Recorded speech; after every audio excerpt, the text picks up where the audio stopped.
Trees. I am Diana Jordan. A very good morning to you. First, the lead stories. The Alliance for Change is heaping scorn on the government's proposed hemp production on sugar estate lands. Police are still hunting a man they say killed his wife about 1 week ago at their Fowles East Coast Demerara home. The Caribbean is set to have its first In regional news, the Caribbean is set to have its first all-electric fleet of aircraft. For the international news, we'll bring to you the latest bulletin from the BBC World Service. The details will be coming up in just a moment. A COVID-19 PCR test is now mandatory for many routine activities, including travel and return to work purposes. At Eureka, our trained and experienced staff will ensure confidentiality while your test is conducted in a professional and timely manner, with results in just 48 hours. So the next time you require an efficient and hassle-free PCR COVID-19 test, call 624-8378, 608-8378, or 623-7233 to schedule your appointment. You can also ask about our house call testing service. And now the news in detail. New York Lieutenant Governor Brian Benjamin, whose mother is Guyanese, has been arrested and charged with bribery and fraud.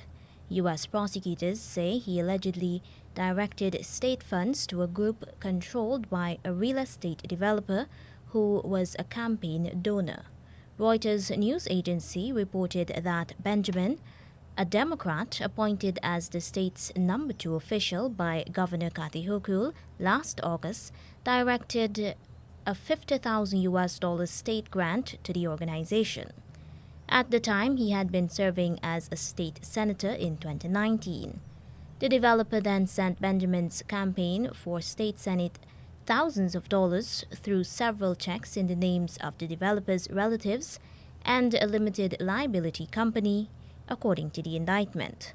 The indictment did not identify either the developer or the organization that the developer controlled, Reuters reported. Benjamin surrendered to authorities on Tuesday morning, according to a spokesman for the Manhattan U.S. Attorney's Office. He faces 5 charges, including bribery, wire fraud, and falsification of records. His father is Jamaican. Leader of the Alliance for Change, Cameron Ramjatan, says the government is planning to hand over well-developed sugar estate lands to its favorite investors to plant hemp. He believes that those on standby to acquire the lands include rich friends of the governing People's Progressive Party, PPP. They want to come to take those prize lands that is already infrastructured with drainage and irrigation canals and dams and beautiful roads and all of that. Them go buy that for a penny, and our people will not get to plant food. They go get plant hemp. Cane cutters and all of them inside of them, the strong support areas got punished because they're not going to get land to plant food. It's food we got to do here in the coast. If you are a big investor and you want to go into hemp, take 30,000 acre, 40,000 acre in the intermediate Sahara, go and create your land, your drainage and irrigation, your dams, your roads, your whatever, and you plant your hemp, man. Vice President Bart Jagdeo earlier this month told sugar industry workers in Berbice that the level of sugar production will be reduced and the lands will be used to cultivate hemp and produce special shrimps for export. But AFC leader Cameron Ramjatan says the focus should be on food production. Because of the stupidity of their agricultural policy, you're going to get hemp instead of plantains and pumpkins and pineapple and prawns. AFC leader Cameron Ramjatan. Police say they are still searching for a man who allegedly killed his wife and escaped through a window.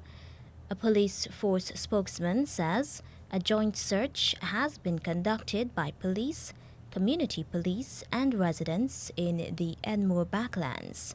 They are looking for Vijay Raj, the husband of a mother of 3 who was stabbed in her sleep at their residence at Fowles East Coast, Demerara.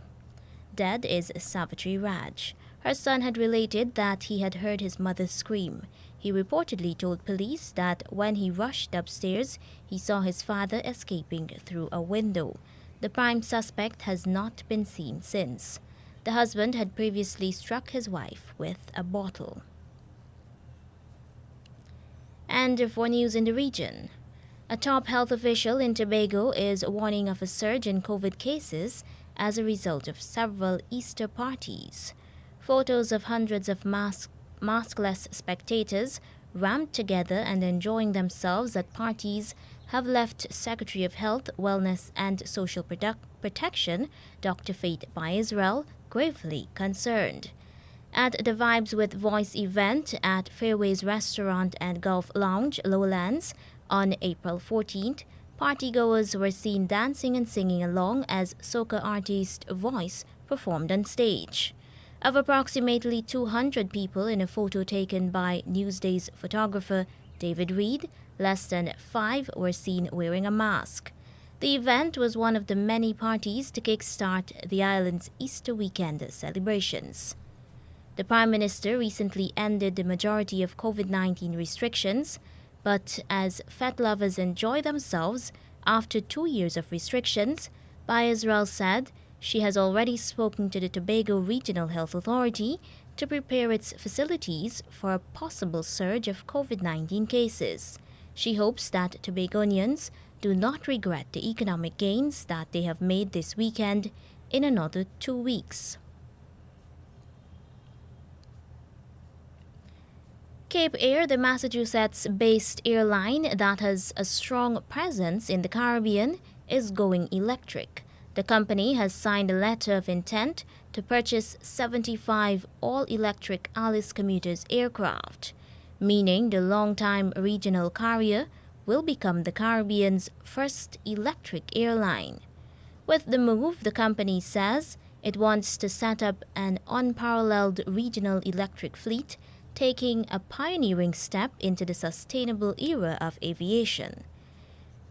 The Aviation Alice is the world's first fully electric aircraft with a range of up to 440 nautical miles on a single charge and a top speed of 250 knots.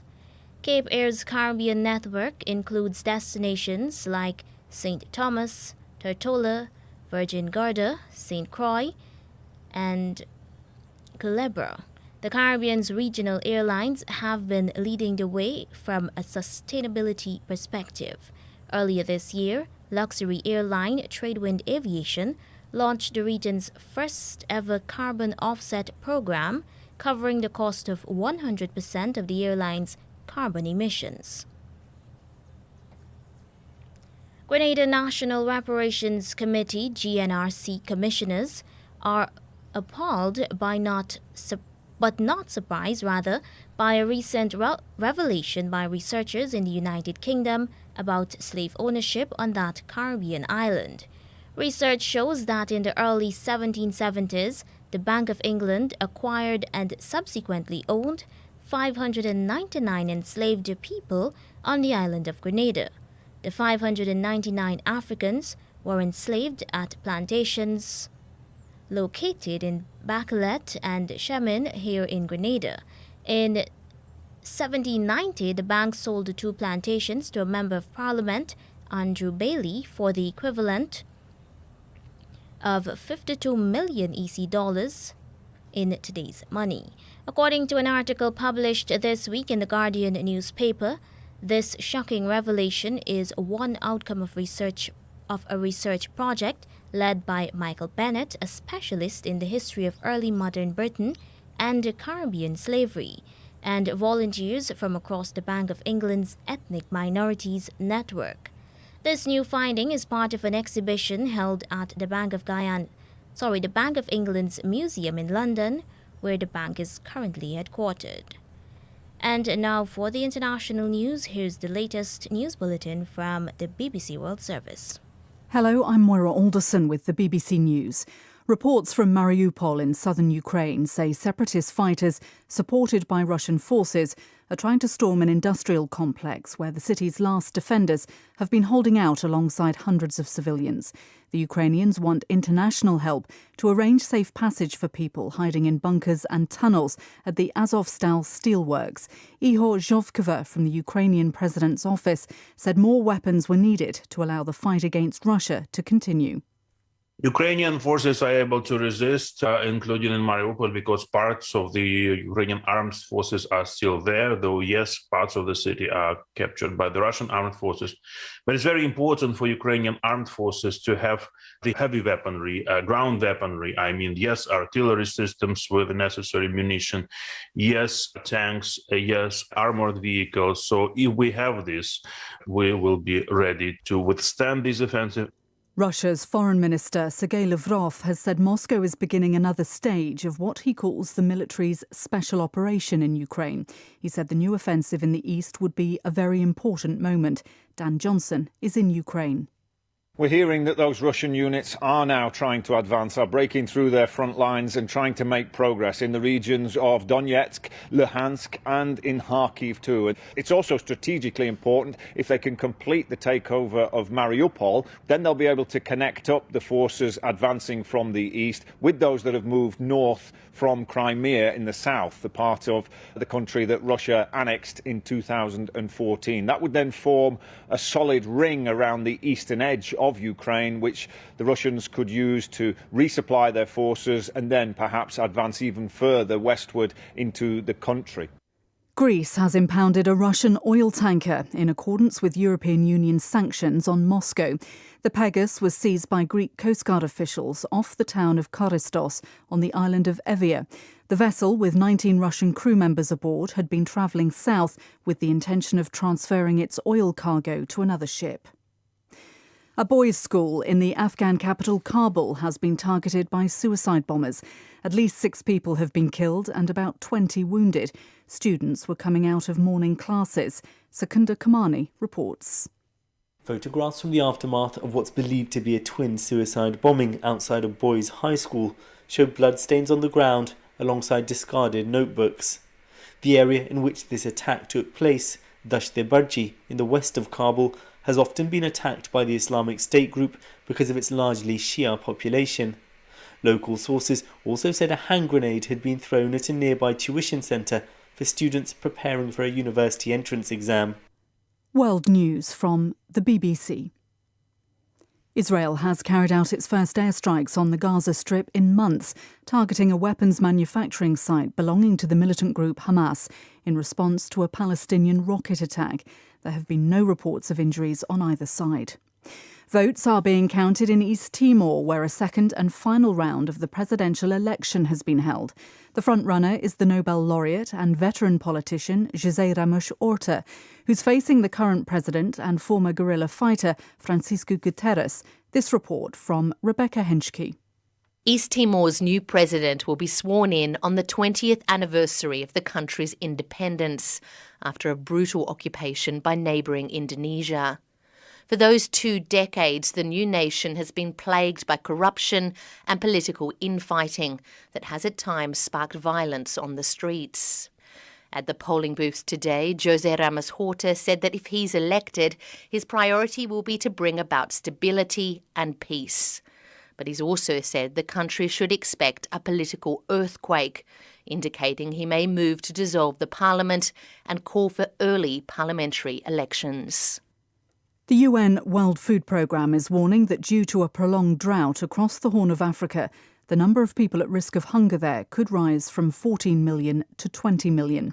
It says part of Ethiopia, Somalia and Kenya are the driest they've been for 40 years, and the desperately needed rains have failed to materialise almost a month into what should be the rainy season. The British Prime Minister Boris Johnson will face MPs in Parliament later, for the first time since he was fined for breaking COVID lockdown laws. Mr Johnson, his wife and the Finance Minister Rishi Sunak attended a birthday party at Downing Street in June 2020. The opposition has called for the Prime Minister to resign. That's the latest. BBC News. The news was brought to you with the compliments of Eureka Medical Laboratories. Don't let the fear of contracting the coronavirus disease deter you from seeking the medical care you need. At Eureka Labs, we ensure the safety of our clients and staff with our rigid sanitization routine. This involves the use of ultraviolet lights to effectively rid the air and all surfaces of viruses and bacteria that may be present throughout the lab daily. The light works to rapidly inactivate microorganisms through a physical process that is invisible to human eye. So the next time you need a checkup, don't hesitate to give us a call on 225-7574 to schedule your appointment. Here now is a recap of the leads. The Alliance for Change is heaping scorn on the government's proposed hemp production on sugar estate lands. Police are still hunting a man they say killed his wife about 1 week ago at their Fowles East Coast Demerara home. In regional news, the Caribbean is set to have its first all-electric fleet of aircraft. And that's the end of the news.